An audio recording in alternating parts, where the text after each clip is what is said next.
ባለፍኩበት መንገድ እኔ ተጠንቅቆ እዚህ ያደረሰኝ በክፉ ጠብቆ እስከ ፍጻሜውም ያቆመኛል ጌታ።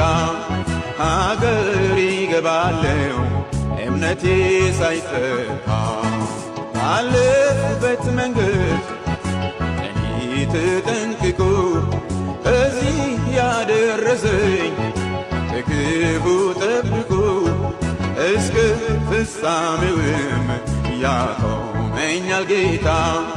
ሀገር ይገባለሁ እምነቴ ሳይጠፋ ማዕበሉ ሳይጥለኝ ውሃ ሳያሰጥመኝ እጄን በእጁ ይዞ ወንዝን አሻገረኝ። የፈተናው እሳት ወላፈን ሳይጎዳኝ በጌታዬ ጸጋ በሕይወት አለፍኩኝ።